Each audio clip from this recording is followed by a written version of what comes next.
Again, the Pitt recommendations, a large proportion are still outstanding. Half of his recommendations have shown some signs of delay.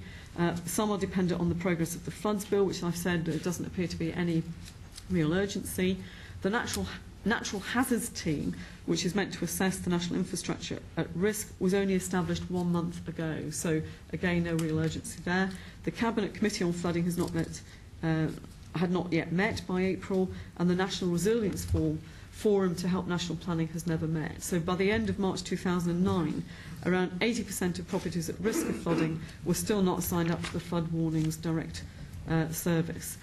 Properties at risk of flooding, last week we saw the report, Flooding in England, published by the Environment Agency, that 1 in 6 homes in England are at risk of flooding. Over 2.4 million properties are at risk of flooding from rivers or sea, of which nearly 500,000 are at significant risk. 1 million of these are also vulnerable to surface water flooding, with a further 2.8 million susceptible to surface water flooding alone. 5.5% living in flood risk areas knew they were taken at risk, and for these, 3 out of 5 of them have taken some action to prepare for flooding.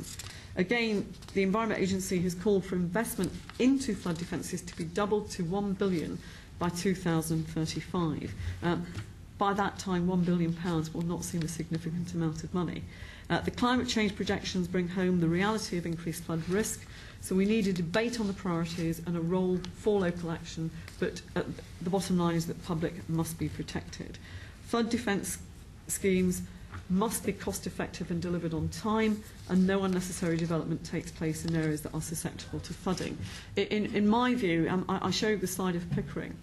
In my view, I think there's going to be fewer large-scale, capital-intensive projects. I think there's going to be much smaller projects around the pilot scheme that is being piloted upstream from Pickering. The initial cost of the project for Pickering was of, if you like, I think it was £1 million. On today's prices, it's over £7 million. And arguably, the Environment Agency will say that they don't have the money. What they're doing is a very imaginative project, working with, amongst others, the Forestry Commission. It's a scheme pioneered by Durham University, and it is to look at very much taking the water.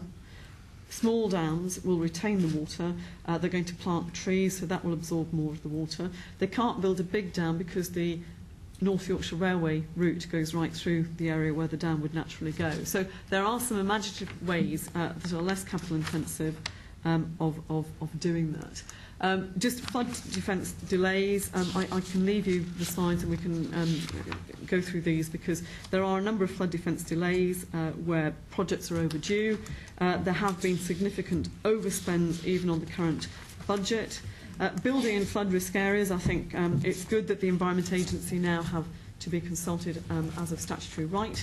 I would like to see water companies also consulted on the same basis. One of the main recommendations of Pitt was the end to automatic reconnection, and I think we need to see very much that water companies who are best placed to show whether it's clean water in or wastewater out can integrate into the present system, and if not, then the present system would obviously need to be upgraded.